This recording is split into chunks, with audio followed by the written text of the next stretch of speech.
Hey everybody, this is Rydo and we're back to video game news for Friday, October 4th. You may have missed it, but the thing that happened yesterday was I streamed on Thursday because the thing that happened on Wednesday is I thought it was Tuesday and didn't stream at all. Just in generally being so frazzled mentally that I broke my schedule of my normal habits, and that led to me just being stupidly confused.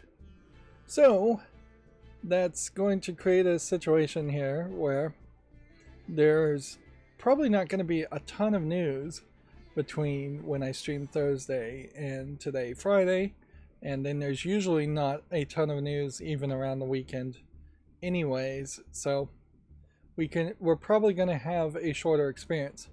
There is also not a lot I can do to catch up between yesterday's stream and today's stream as far as what I did. Excuse me. I'm making some decent progress in Punch Club, but I'm also 20 episodes into it, so it is approaching somewhere between 12 and 15 hours playing it, and at the end game you really start to run out of things you can do. Now, Punch Club does help you once you get to the end game and max out the cost of buying a skill to 25 skill points. It doesn't go any higher, thank goodness, than 25.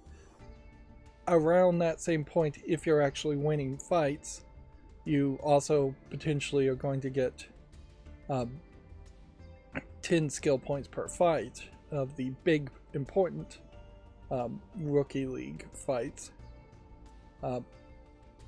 But it's not really enough help, and it's not drastically improving your odds of winning either.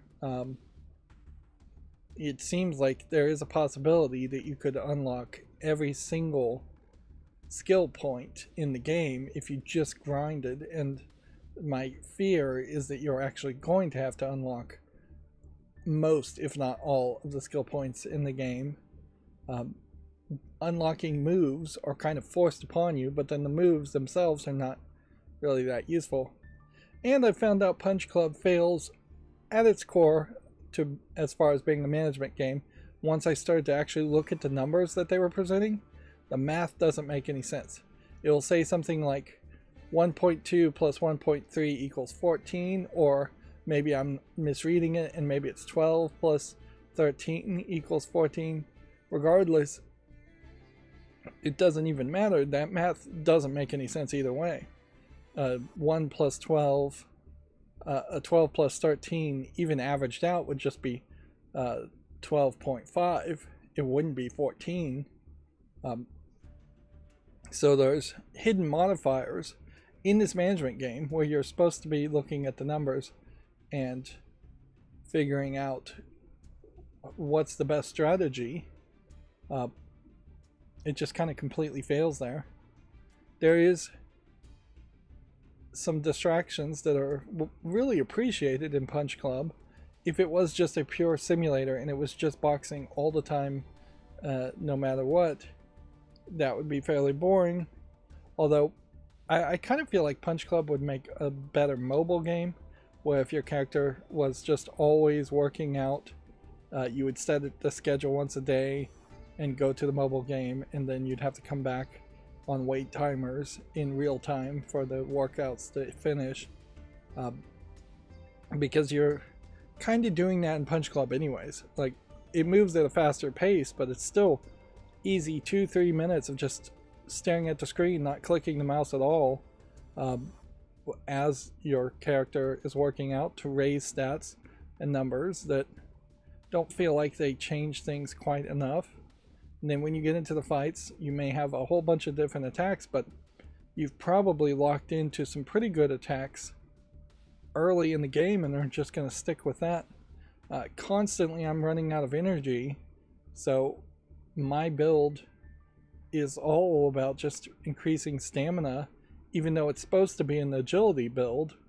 I haven't actually exercised or tried to increase agility in hours and hours.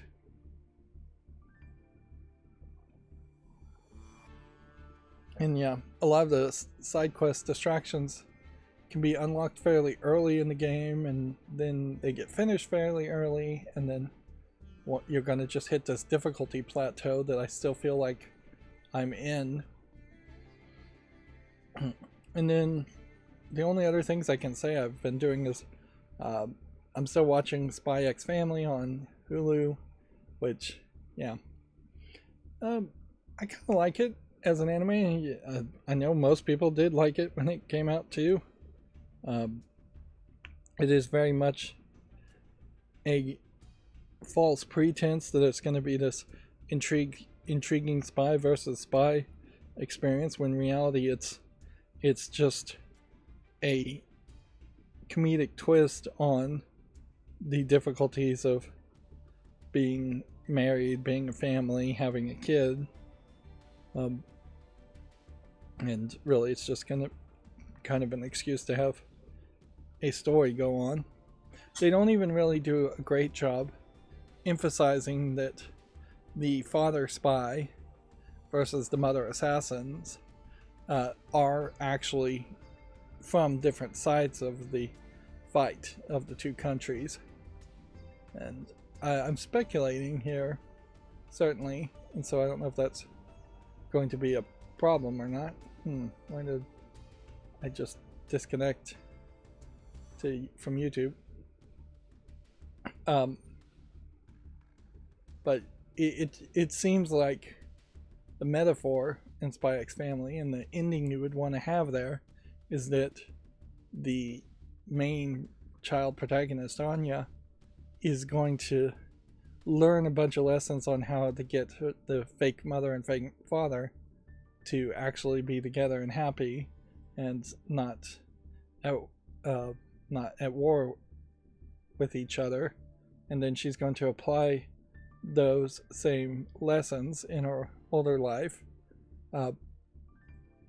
to the two warring countries, and become potentially a queen of a new unified country, or political leader of some sort,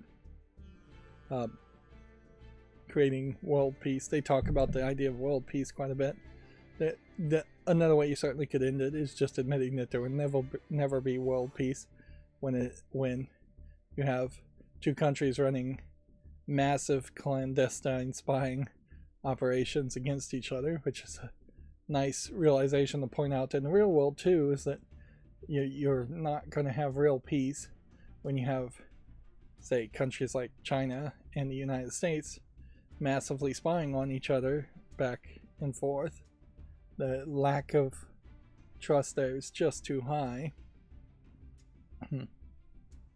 But yeah, that's pretty much all I've been doing. I don't know what else. I really didn't have a lot of time to do anything else anyways. YouTube has announced that they're going to make YouTube Shorts less short, which probably is a good move. It was arbitrary to limit it to a minute, and even from day one it definitely felt like you just weren't telling anything of importance in a minute. I don't know if I have ever seen a YouTube short, excluding my own, that has enough information to even get across a single thought in enough detail and depth to satisfy me. It just doesn't happen. Yeah, it feels to me like in a minute you could barely even explain that 1 + 1 = 2. If you literally were just going to make a math short. You could certainly say 1 + 1 = 2 and have a 30-second short. But then, even at that, you probably have 15 extra seconds if you're just going to say that.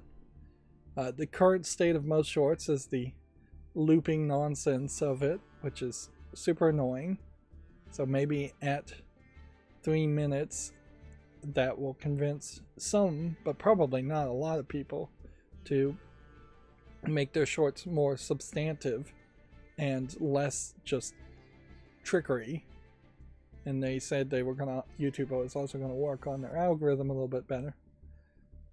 So for my part, I think when I get around to rebuilding how shorts are automatically made in batches of 5 is my hope, I will probably push my YouTube shorts to be 3 minutes.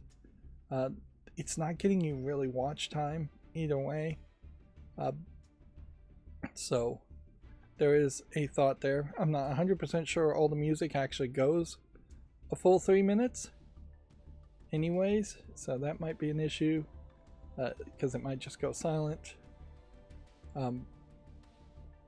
But yeah, I think making the shorts go a full 3 minutes helps me in one specific way and kind of does nothing else in any other way, because I'm not going to try and change it in any other way. It's still going to be just showing Steam pages, but when it shows Steam pages, that will mean that the videos will play for longer as far as the preview videos on the Steam page.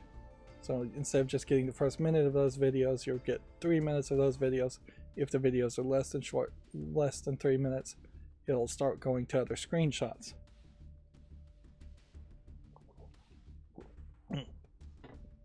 But yeah, the other issue is I have noticed, I don't know why it happened.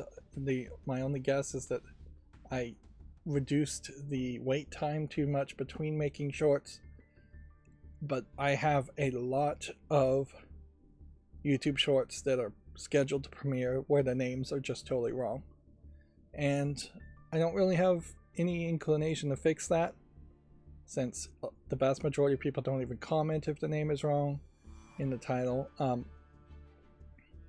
When people do comment, I go back and fix it in those cases. But yeah, there's quite a lot of YouTube shorts that are going to have a title that's one game name, and then the video is going to show a different game name. And yeah, I have no way of really fixing that, and hopefully that will stop being the case. It is very possible that I'm just hitting some YouTube shorts that were made a long time ago. I have like 1100 YouTube shorts to upload right now, and you can only upload about 100 videos a day. So for the next 11 days I need to focus on just cleaning out shorts before I even make any more, and getting those scheduled, and then by that point you'll be right about the time when I could upload 3-minute shorts, and so we'll see. We'll start over fresh from that point. There's probably some visual thoughts I could try and do and change, but I'm not going to do it. I'm not going to even begin to commit to trying to do something that I know I'm just going to fail at and add to project debt. I still haven't scheduled any videos as far as pre-recorded footage. Anyways, this chart hadn't changed much since yesterday, so my apathy around it still seems pretty high. It's funny that there still is just this wide gap between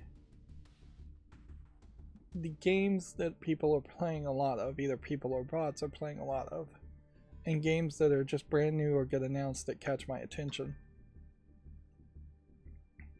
Still need to work on this chart visuals also. See, and doesn't seem like too much is changing here. Also, still need to delete some repetitive data on this chart. Yeah. Steam has its turn-based RPG fest going on. Silent Hill 2 we should talk about, since the Metascore seem to be out now.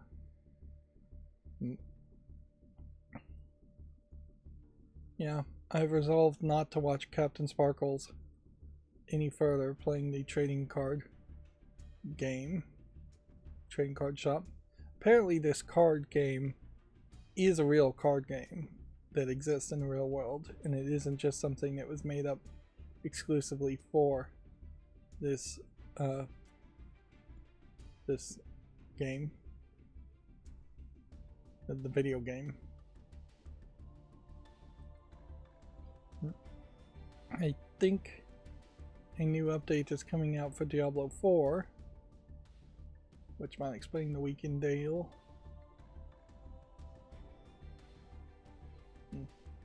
I also spent some time looking at what are the cell phones that have expandable microSD storage these days, and there's a Sony Xperia that's really expensive, like $1,100, and then there's a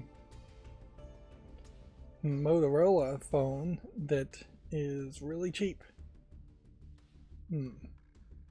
Perhaps too cheap, but maybe not.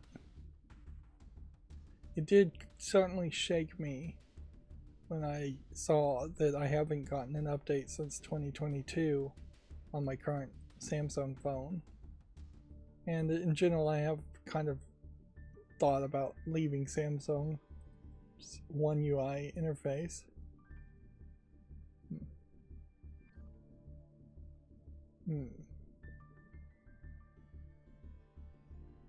Wonder why I'm ignoring this publisher franchise.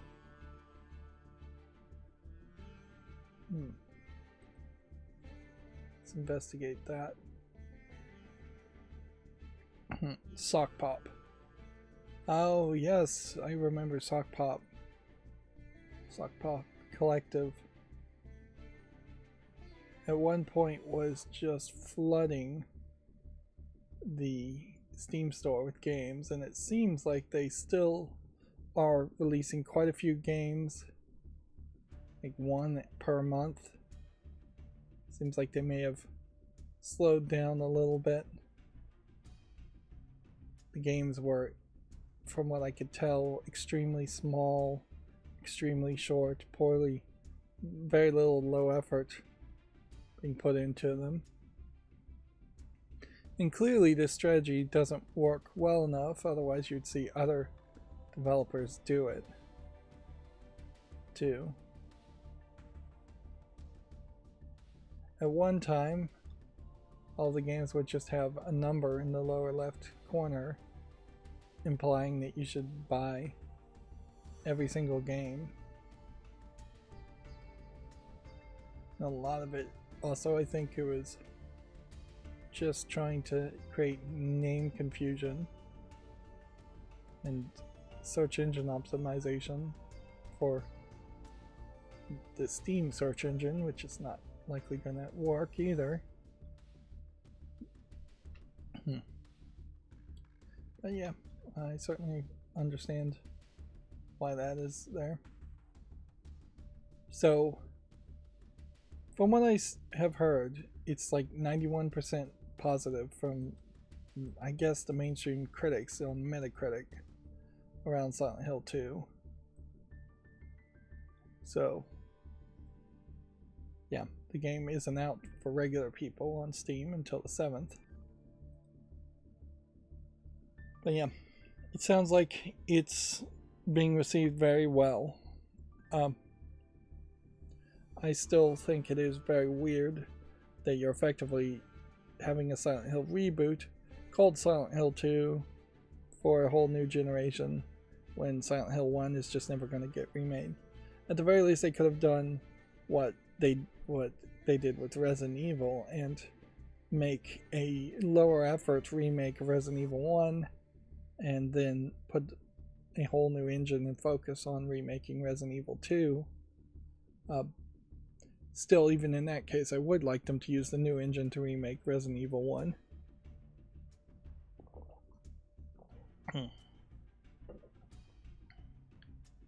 But yeah, they also tried to reboot Resident Evil multiple times. On the Silent Hill aspect, I'm not sure how many future Silent Hill games really need to be made, whether we'll see a remake of Silent Hill 3 or 4 or 5 or yeah, I'm not even sure there is a 6 or even a 5 really, or even a 4 really. Alright, let's go through the Video Games Chronicles headlines. The UK publication Play magazine is shutting down after 29 years. I wonder how many video game magazines still exist at this point. There's probably some small ones. And I suppose we are not in an era where you could do fanzines or just small magazines as a non-profit seeking endeavor. You could certainly do online magazines, but even the online's just not getting read. There's just really not that much to say about video games, even on a monthly basis. Like, inherently, if I was to try to take my live streams that I do and squeeze it into some kind of print format, it would just be kind of a yellow pages of here's a page showing off the Steam page of a game. But then as far as actually having something to say is in the form of an editorial, an article, or deep dive, or even news, most of the news in a magazine would be irrelevant by the time the magazine came out. And I don't have the resources to actually do interviews and editorials. I don't have enough opinions to guarantee editorials all the time. The internet has just changed how people ingest information and what kind of information people really want. It does seem like there's going to be some kind of revival, according to the sub-headline. It went through a pivot to digital, a shutdown, and a revival. But apparently the revival happened before this shutdown. They couldn't even stay one more year to have like a 30th anniversary. They probably are getting shut down because there was this desire to do a 30-year anniversary and go big, and I wouldn't be surprised if they couldn't afford that. It is also PlayStation focused, so that may also be part of the problem, is that it's just not open-ended enough. Now, what's funny about this, if they've been going 29 years and they only have 46 issues, that really does speak to, like, speaks to 2 issues a year. It's not a lot. That's not a lot at all. 2 issues a year after, with many years not even having 2 issues.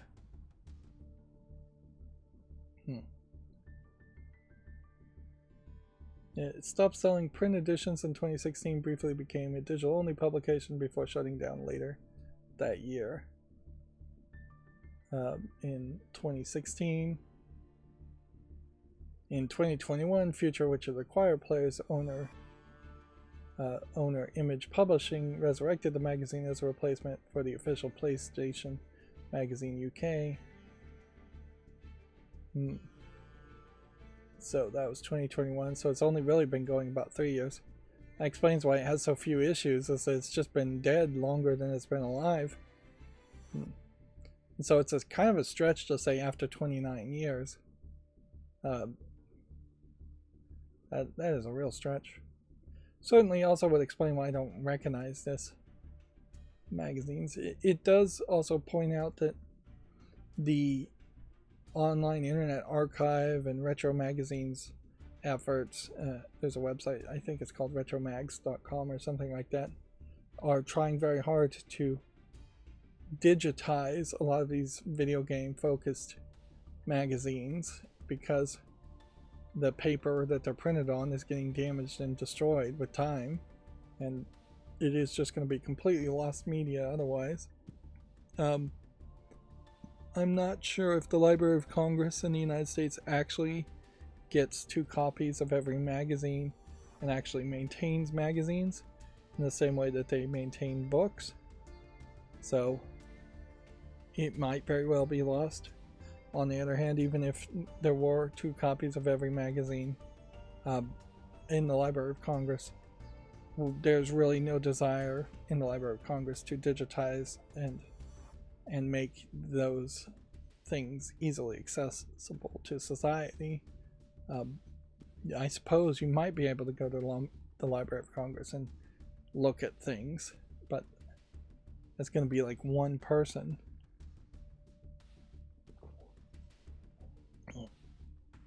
Where? Yeah.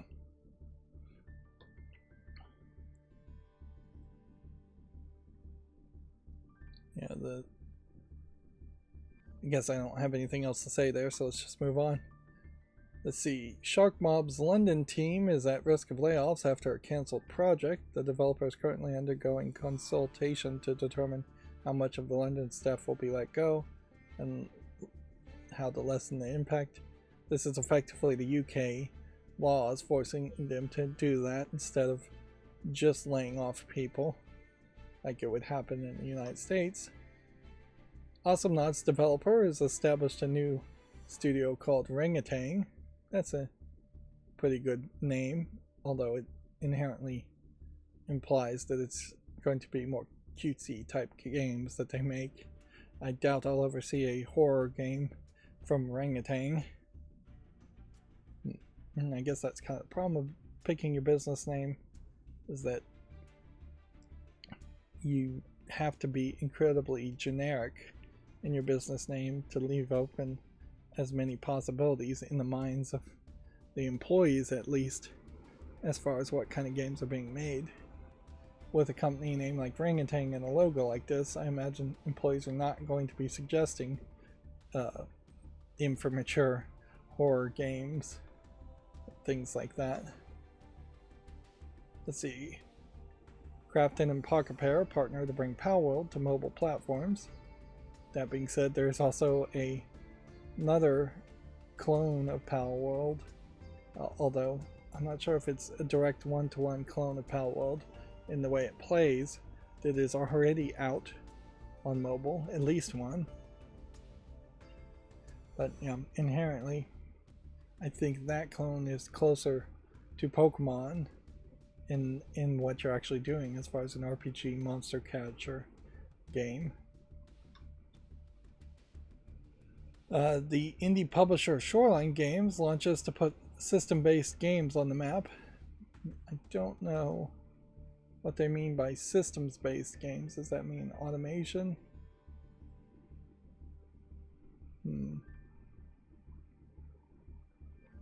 Yeah. They say the publisher will champion titles with a very clear narrative through line, which that too doesn't really seem systems based.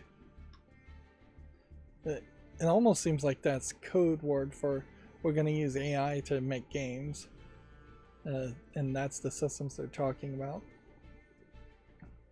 Epic Games is going to reduce its royalty fee for developers if they launch on the Epic Games Store first or at the same time before they launch anywhere else, which there might be some legal issues there. And then most of this, I think, is news we talked about on the last stream, so I don't even know why this is coming back up. Hi-Rez Studio laying off the staff to ensure Smite 2's long-term success.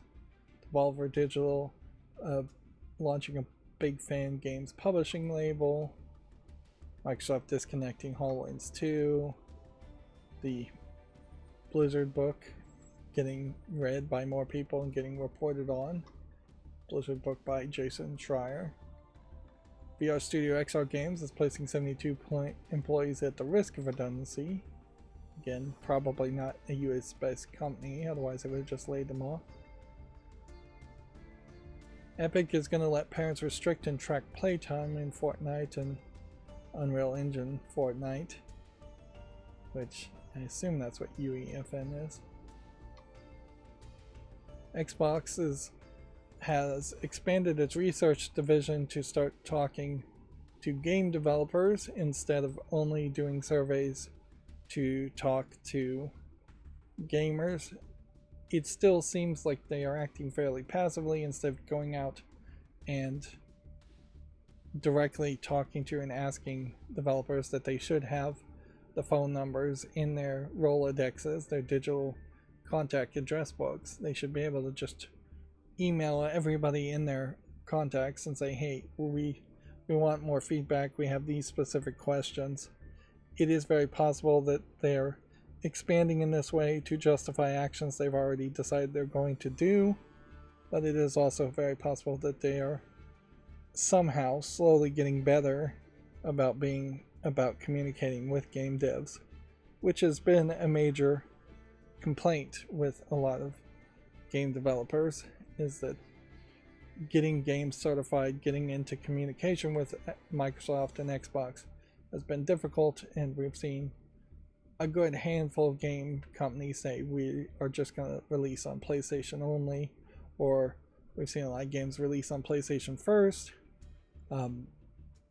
and we've also just heard a lot of complaints that we haven't heard from the other side. The big complaint from the PlayStation side is they demanded censorship, which is bad certainly, but they seem like they are in at least communication there, where Xbox often feels like it just doesn't care.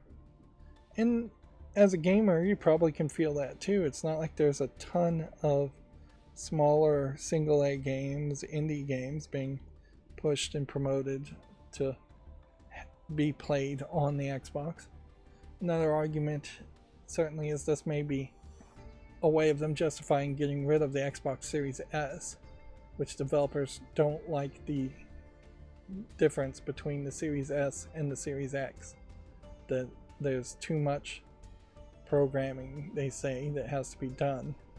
Make sure it works with the Series S, when they would rather just have the powerhouse of the Series X. And I definitely could see in the next generation that there shouldn't be a split there. The next Xbox should just be the next Xbox. Maybe there's a disk drive version and a non-disk drive version, but there shouldn't be a streaming version that's weaker than the Pro version.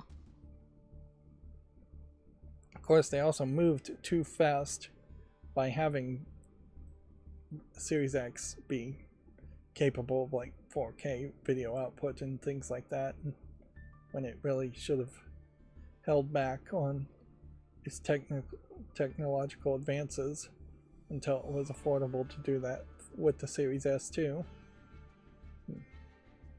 And then we talked about this, which means we probably talked about all of these, and so we can save ourselves a lot of time. Oh, these are GameDeveloper.com articles that we're looking at. Well, that explains why we're seeing all the old stories. Okay, so that means that between the last stream and this stream, there has not been any new news, apparently, from Gamatsu or Video Games Chronicle. And that's somewhat believable.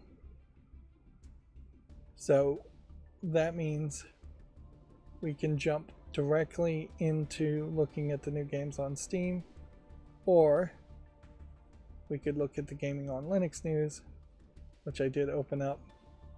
I guess we'll start with the Gaming on Linux news. I opened it up in the wrong place anyways. And there's not been a lot of stories here. Praise the Emperor, the Warhammer bundle of games for you by is available. So yeah, I think I'm gonna buy a bunch of Warhammer 40k games, some of which are Steam Deck supported, not all. Only 2 of which are actually verified. Hearts of Iron 4 is going to get an expansion pass plus Gotterdammerung DLC, releasing November 14th.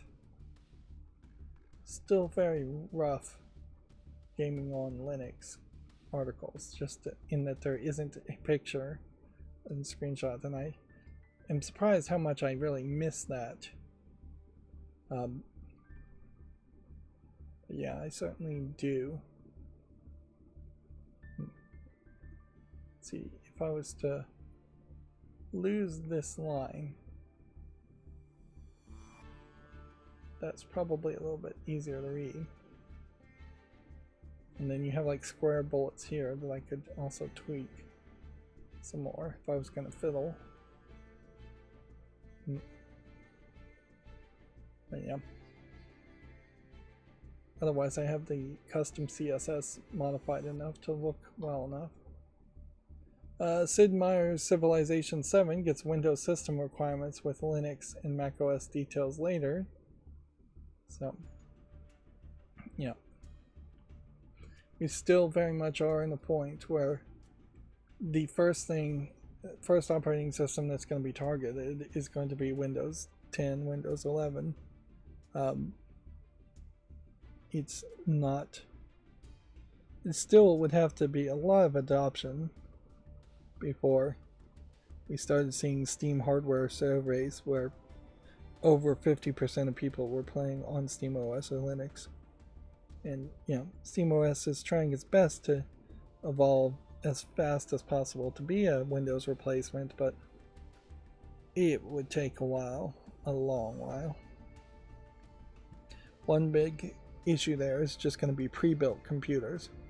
What would it really take to get somebody like Alienware to sell pre-built computers with SteamOS on it instead of Windows? Yeah, that would be a major step forward to the idea of Linux becoming the default operating system for computers and gaming, PC gaming. A big part about that too is you really should just dual boot at this point. If SteamOS came out tomorrow and was installable on every kind of pre-built computer you could possibly make, regardless if it had NVIDIA or AMD graphics cards, or Intel versus AMD CPUs, if it just worked perfectly, you still are in a case where a backup Windows install and dual booting is probably a smart move. There's just not that much of a reason. Otherwise you would limit yourself and lose access to some games. Yeah. If Steam at some point could say 100% of all of our games are playable on Linux because we are either emulating 100% of all the games perfectly, or we are, well, not emulating the games, but running a compatibility layer of Proton perfectly on all of the games, or they're streaming games that from their own servers, which that's probably how it would happen. Is at some point Valve would just say 10% of games can't be played on Linux because it has like some kind of anti-cheat or something, so instead let's just have servers that stream those games running from Windows.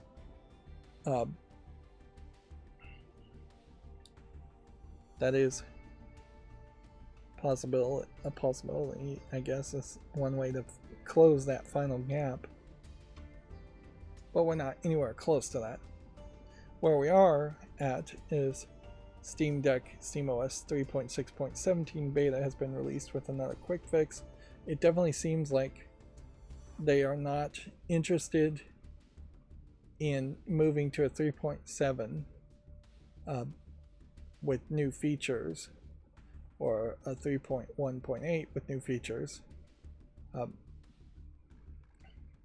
So yeah, they kind of are doing major versions, minor versions, and bug fix as far as the third number. And right now it seems like they are focusing on fixing bugs and working towards what probably will be a 3.7 release at some point. They've called this 3.6.17 the end of the line.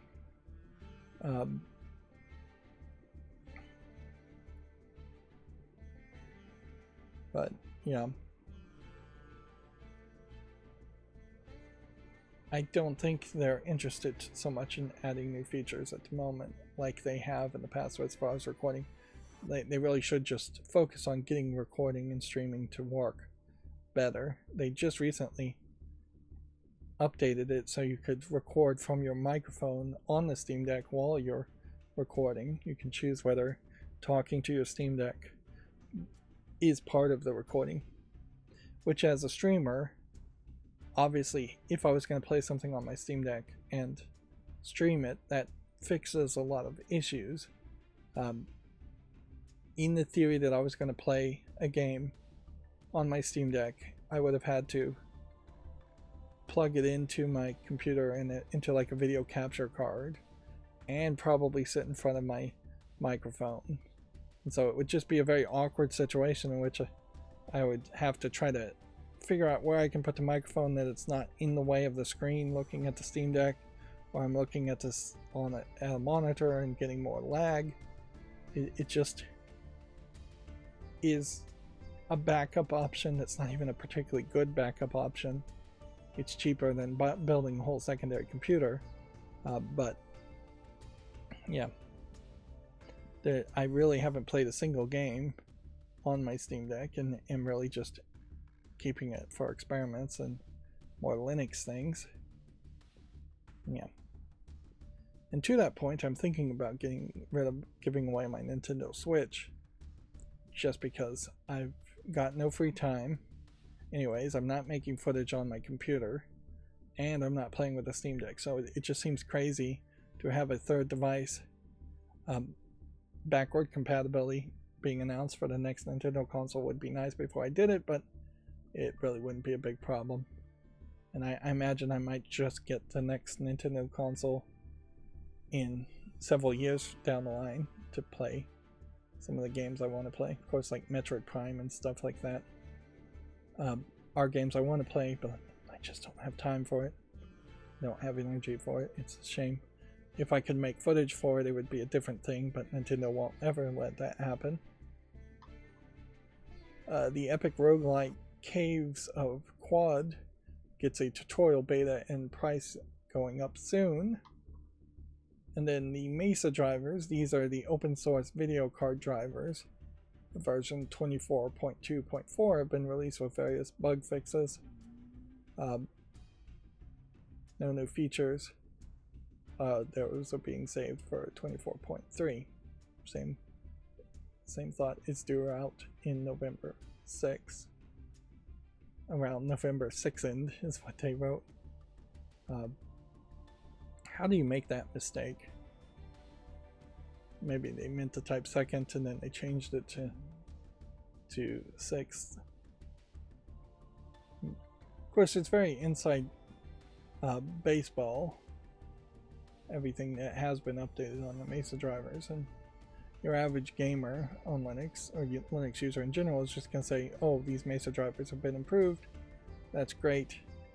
You very possibly can't even update Mesa on your build of Linux, and would have to wait until your flavor of Linux gets updated completely, because you may very well need a newer update on the kernel.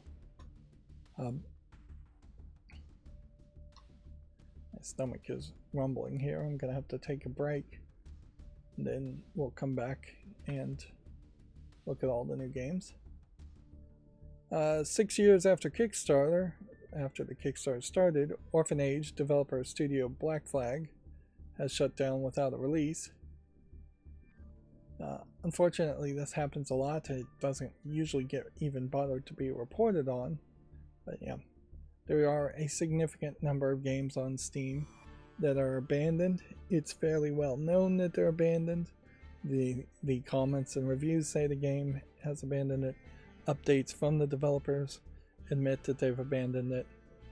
One thing Valve certainly could do is look at that early access tag and either put a warning on games that have been in early access for more than a year, or straight up just kick out games that have been in early access for more than a year. The other thing Valve could certainly do is just make developers pay a trivial fee of, say, even $100 to keep their game listed. Instead of it being in perpetuity, the game is listed for sale. That way you could eliminate a lot of games that have been abandoned, a lot of people that are not going to bother to even spend $100 on a game. And honestly, the $100 is just a made up amount. It probably should be closer to $1,000 a year.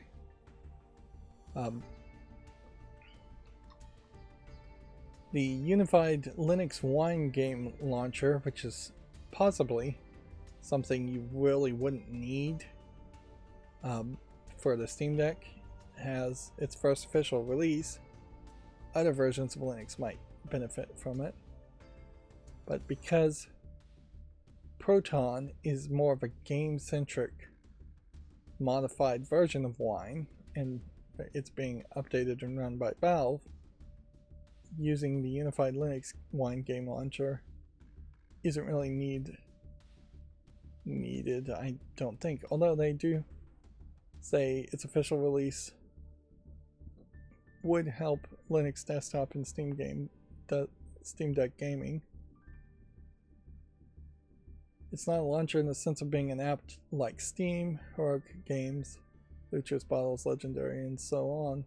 Instead, it's a tool that various apps can use to run Windows games on Linux, acting as a copy of the Steam runtime tools and the Steam Linux runtime that Valve uses for Proton to allow Proton to properly run outside of Steam.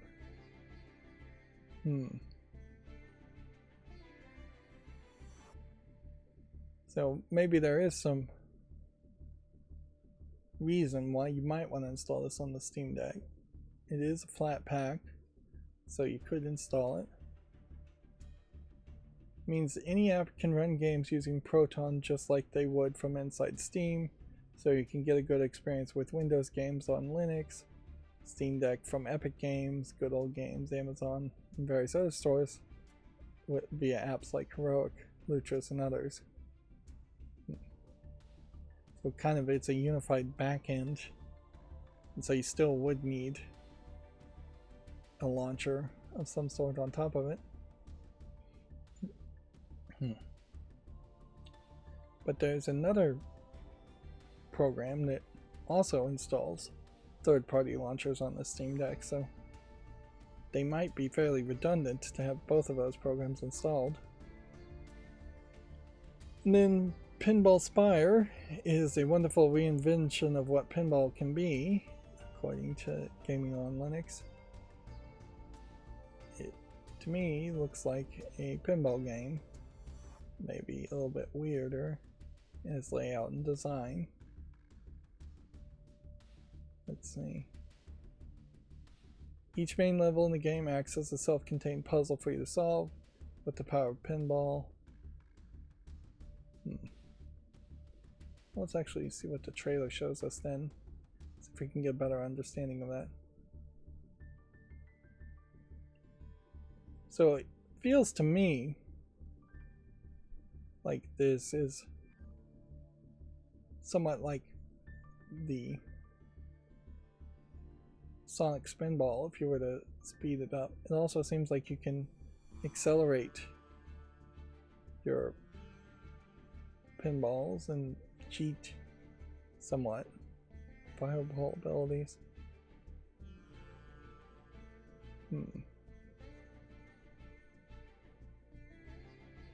Well, that is interesting. It does feel almost like it's a roguelite experience. So yeah, that does certainly catch my attention. It's rated very positively already.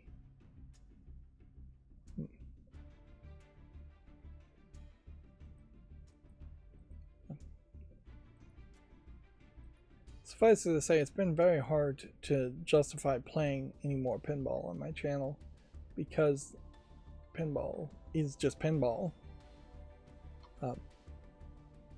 So putting that twist on it, where it's got a little bit of a roguelite element and a little bit of Sonic Spinball on it. Sonic Spinball is kind of a great example of a game that should have been a series, and they just didn't get to that point.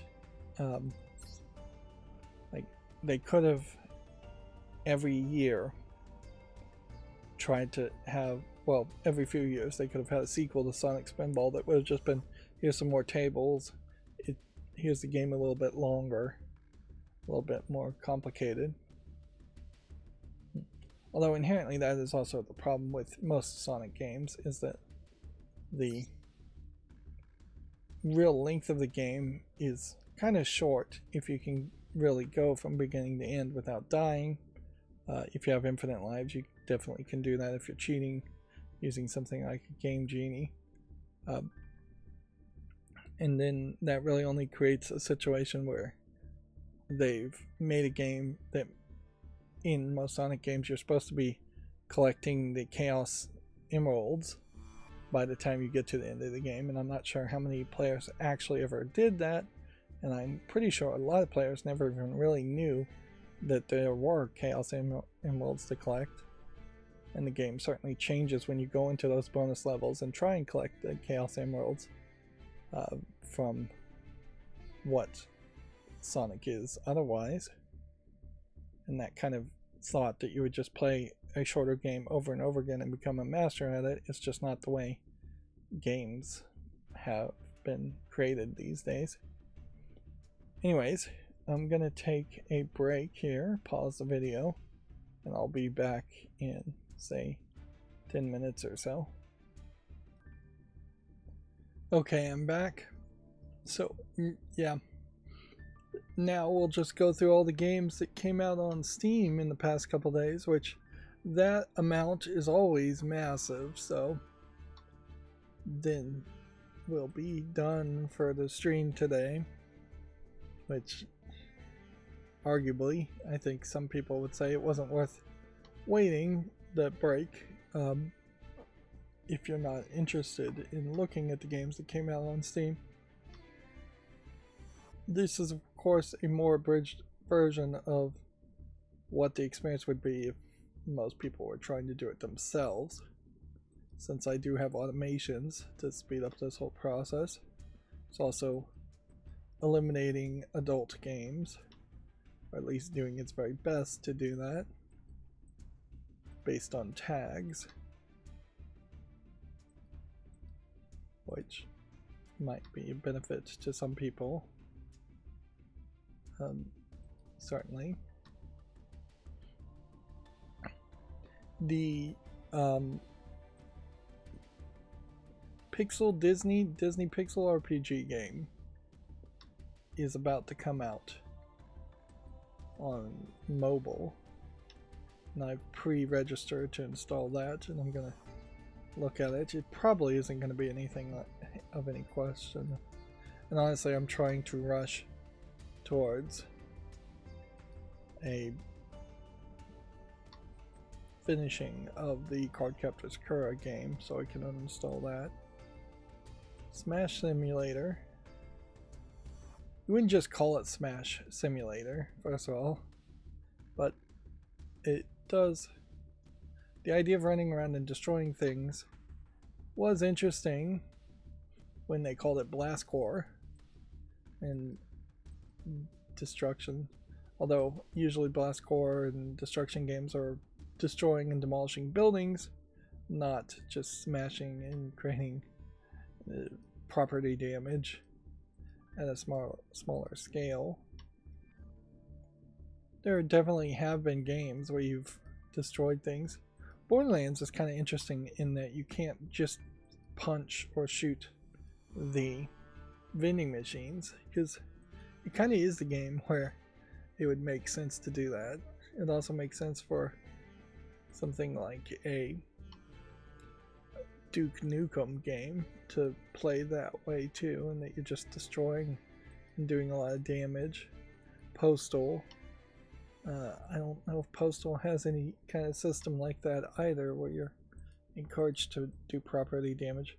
Destructible environments were, at one time, a very big deal, and here we have a clicker based on a pumpkin, so we're getting into that season. And apparently at some point here,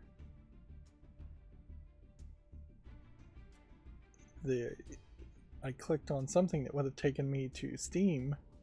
Facebook.com/Steam. So we're not going to go any further with that. And thank goodness that Steam does have some limitations there. But that is only built into any link that they have on their website. More than likely they have like probably an Nginx server, a next generation internet network server, or whatever Nginx stands for. Used to be called Apache. You would have a LAMP stack in that it would be Linux and then some version of Linux with Apache installed would be the A.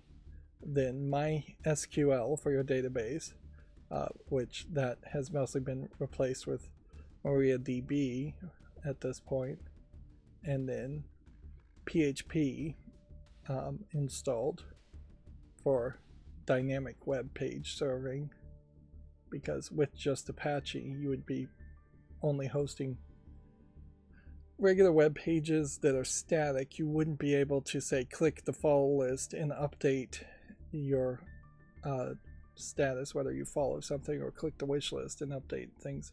All of that has to be done as a get or post command using PHP that then connects to the database MySQL or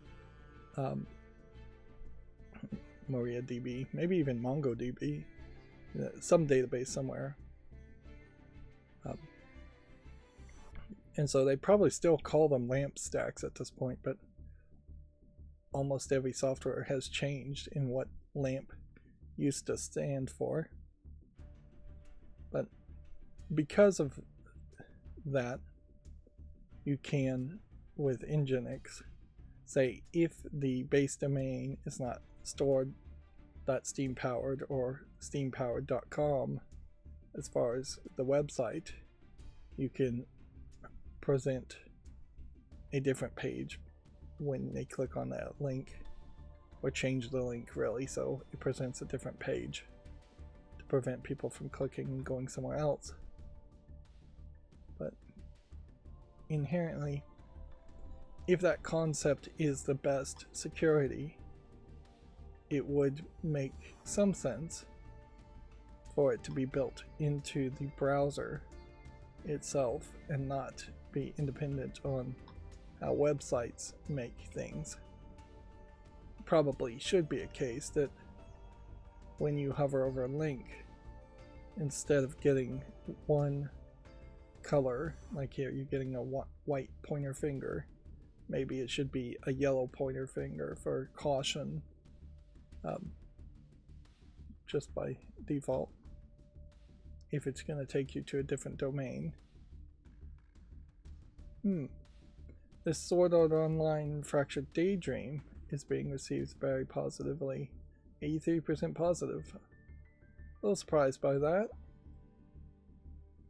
So that does create a situation where I might as well just put it on the wish list. Would I really want to play a Sword Art Online game? Probably not, particularly since a lot of these games seem to either be later seasons of Sword Art Online, which I haven't watched and probably won't watch, and or just telling completely different stories and including characters that I just don't recognize at all. In a lot of ways, I would say Sword Art Online is the kind of RPG isekai type story you should watch and play games based on after you've played a master's degree's worth of other RPGs. would make a lot more sense to play something like Fairy Tale or Dragon Quest games.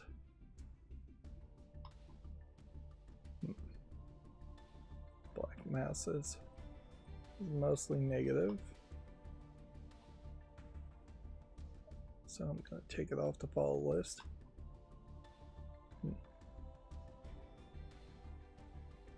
Still haven't done anything with the follow list cleanup either. There is a lot of room today to get some more stuff done. I probably will try and play some more Punch Club and see if I finish that. Probably will try to schedule more YouTube shorts later in the evening. Probably will sit around and watch TV when I really shouldn't be doing that.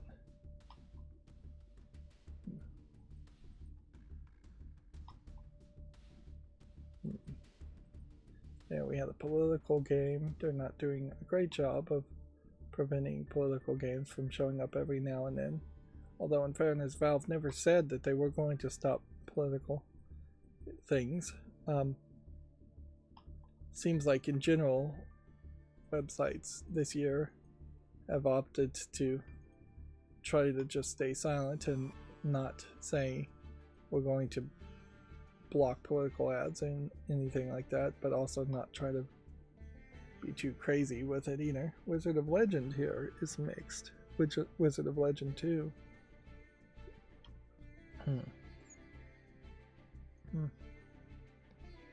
Metal Hellsinger VR. Yep.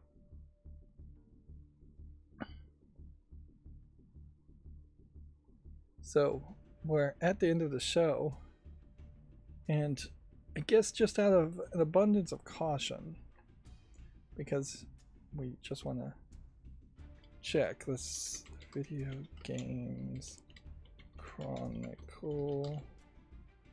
Just head over to Video Games Chronicle news. It might be easier to just click here.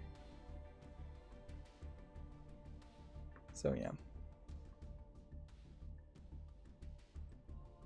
we'll open up some of these stories here just to see what would even be new.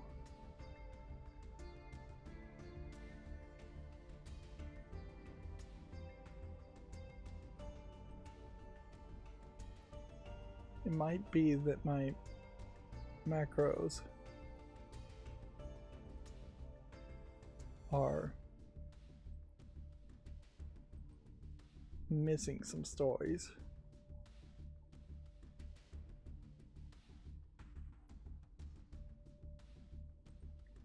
And then we'll check out Gamatsu too.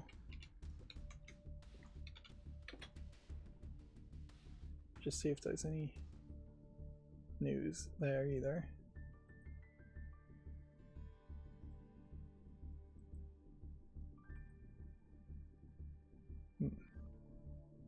Yeah, there's not a single new Gamatsu article. And yeah, I don't have anywhere else to really go as far as new news. So this definitely shows the problem of potentially trying to stream every day. Without the bathroom break, this would be just slightly over an hour of a stream at this point. And while that is tempting certainly to have only hour-long streams, the consistency nature of it is not worth it. If anything, there is an argument that if there wasn't just so much news that came out, that there really is an argument to like only stream on Saturdays. If I could do a 3-hour stream on Saturday and cover all the news and all the games that came out on Steam, that would be great, but it's not really the case. Plus that might severely hurt my watch time. And if we were going to compare apples to apples, if it's close to 2 hours every stream and there's 3 streams a week, it would be a 6-hour very long stream on Saturday that would have to happen to replace that. So we do have Metal Gear Solid Delta's difficulty level changing based on the perspective you play in the game. Which I would have to assume that means if you're first person perspective, the game maybe is a little bit easier or more difficult than if you're in third person perspective. I'm not sure really if that's what they mean, first person versus third person. It seems like that's what they're talking about, and I've never really thought about whether in general a third person perspective game is easier or more difficult. A lot of it I think comes down to just how well the controls are programmed. If they're programmed well, I don't think you would notice the difference. But yeah, if I think about like Resident Evil 4, it being a third person perspective over the shoulder shooter, it is easier doing that because a lot of people sneak up behind you or from the side and attack you. Whereas if you were in first person perspective in that game and nothing else changed, zombies clearly would sneak up beside you and behind you and attack you, and you wouldn't even notice them. You wouldn't see them, and possibly you wouldn't hear them in a good enough 3D surround scape. So yeah, I would assume third person perspective is probably a little bit easier, and it probably should be the default way most games are played. I can't really think of the last time I played a first person perspective game. I guess Borderlands is first person perspective, and noticeably in Borderlands you have a shield and you take damage all the time, so it just doesn't matter. Plus the AI and enemies are not that smart in Borderlands. Yeah. And I'm really exclusively talking about first person versus third person shooters, not really considering other games. Plenty of like tabletop games and card games are theoretically from first person perspective. I guess I have heard of a couple of games changing the difficulty when you change perspective. It's not a huge thing. Horizon Zero Dawn has been delisted from the Epic Games Store ahead of the remastered release, which it's odd that you would have such a gap there of even minutes between one being delisted and the other one being listed. The Stalker 2 studio has released a 90-minute documentary about finishing the game during the Russian invasion, which is a interesting thought, but also it feels like a kind of depressing documentary to watch. I don't think I would ever want to do that at all. And it does certainly speak to where their minds have to be, which also probably speaks to the fact that Stalker 2 is going to be slightly different from what it would have been had there not been a Russian invasion, and very possibly it's going to be a worse game because of it. It might be a better game, but yeah, when you're distracted with anything, your output of creativity tends to suffer. I certainly can testify to that. Silent Hill 2's remake ending has been streamed on YouTube a week before the game's release. Clips of the stream are circulating on social media, so I guess be aware. I guess there is also probably something different there than the ending in the original game. It probably wouldn't be a bad idea if Silent Hill 2 did have a different ending and pushed it towards a situation where a Silent Hill 3 could be made with the same characters, or just in general better connected to Silent Hill 2, instead of the Silent Hill games being really like Final Fantasy, where the horror games are not really that connected from each release. You could even potentially cycle it around and make a Silent Hill 3, then make a Silent Hill 1 as a prequel to Silent Hill 2, and just move the game's numbers around and do something kind of silly there. The Mario plus Rabbids lead and Red Dead Redemption lead designer have formed a new studio. This would be David Solian and Christian Catamessa. Day 4 Night Studios. I feel like this was announced previously though, but maybe not. That would be, if they were Mario and Rabbids working on that, that would be a Ubisoft employee, a former Ubisoft employee, I guess. Whereas Red Dead Redemption would be a former Rockstar employee. And this is a sad statement as far as how do you get your chance to move up in leadership in the video game industry.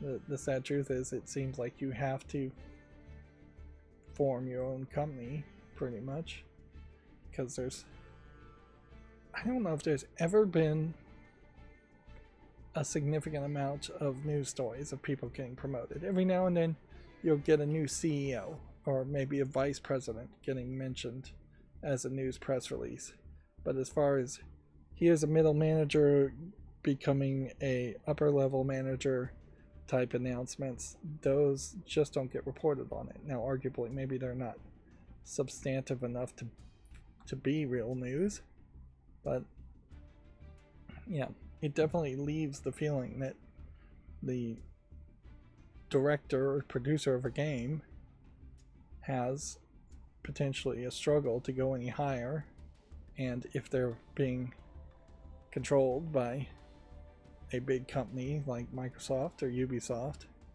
that they may not have a lot of creative control. From Software is increasing its average salary by around 12%. Starting salaries for new graduates will also increase by 15%.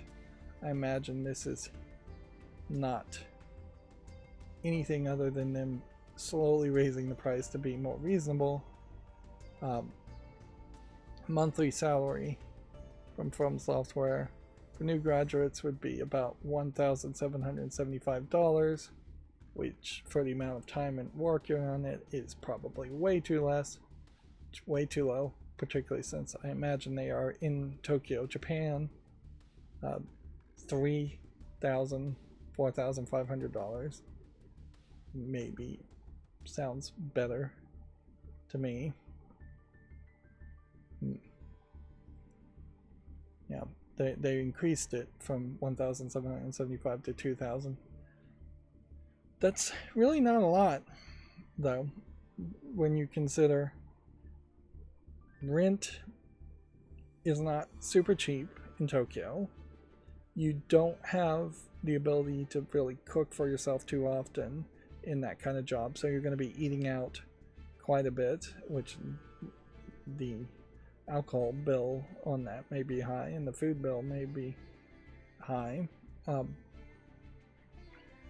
You won't be paying for a car if you're in Tokyo, likely, but then you'll be commuting, but you'll also be working what is going to be the equivalent of at least 6 days a week worth of hours.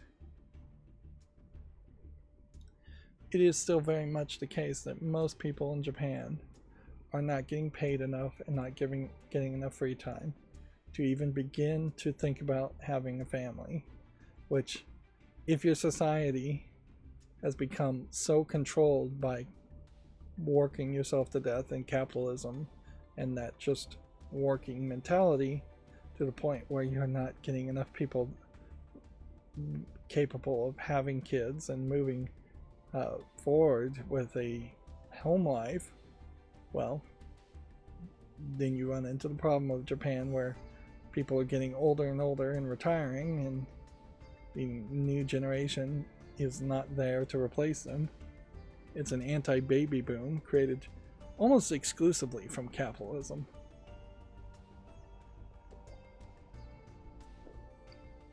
And it's not just Japan, that's a lot of Asian countries. Is that we may find that there is as many people in Asian countries at some point as there are Australians in Australia. Very, very, very few, all living in small portions of the land mass. And that hurts the overall world society quite a bit, because you get a lack of culture, a loss of culture there, a loss of creativity, a loss of different ways of thinking.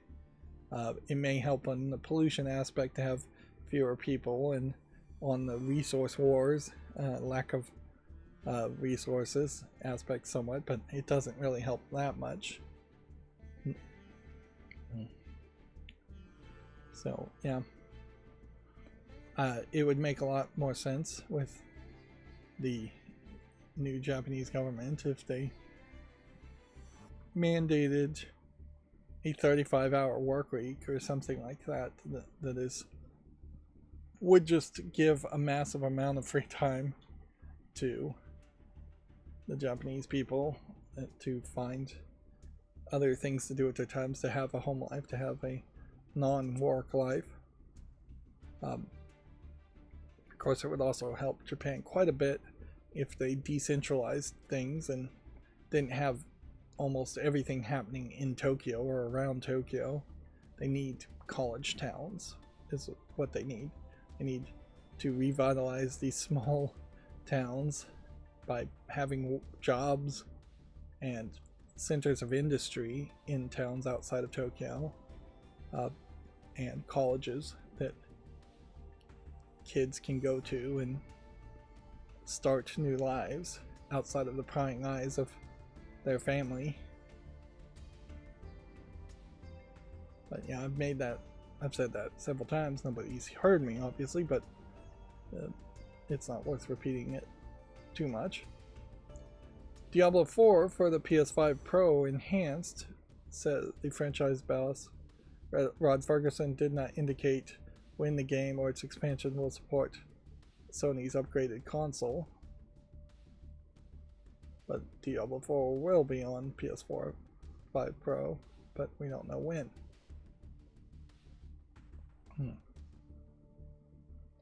So that feels like that's not much of a story, really.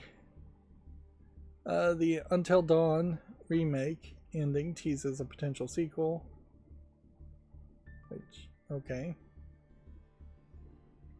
It does probably make a lot of sense to have a sequel to Until Dawn instead of trying to remake the Dark Pictures anthology, I believe is what they made after that, and those games never got enough promotion to be accepted.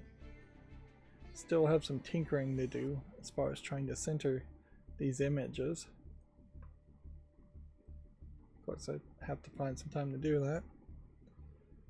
Tencent and the Guillemot family are reportedly considering taking Ubisoft private.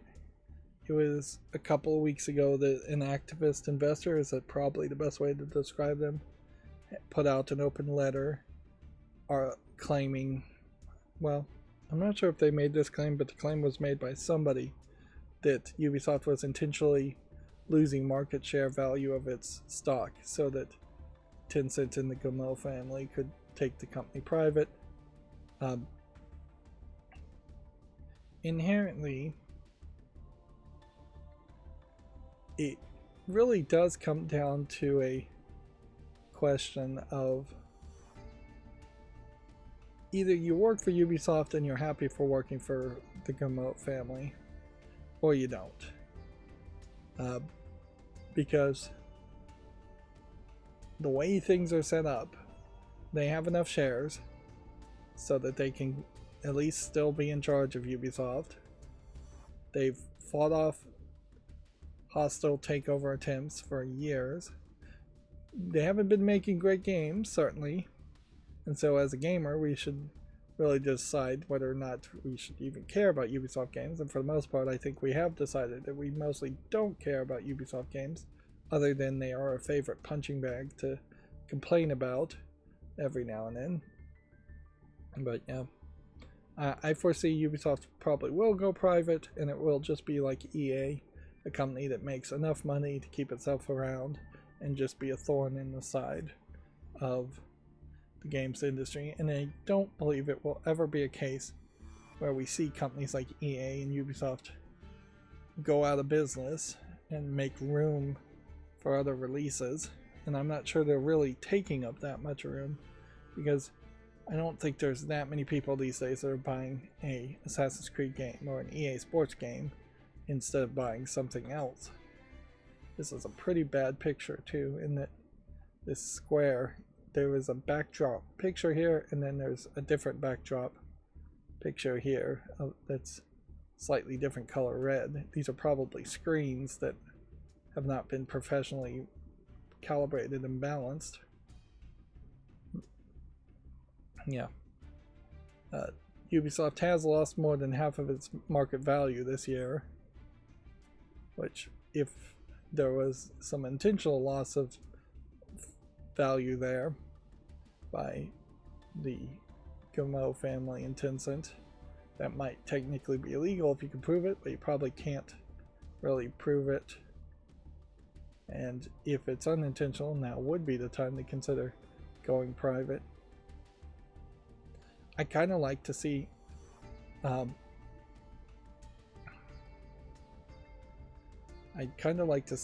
all companies forced to be private, so companies in general just have to be smaller, more focused in what they're doing. Also would just reduce the nonsense people have to do with accounting to keep their companies looking like they're profitable, just to appease shareholders. Right. And yeah, even with that extra effort, I am still done for this stream. So yeah, that's going to be it for the stream. As always, I ask you to like, share, subscribe, comment, and keep on watching. Thanks.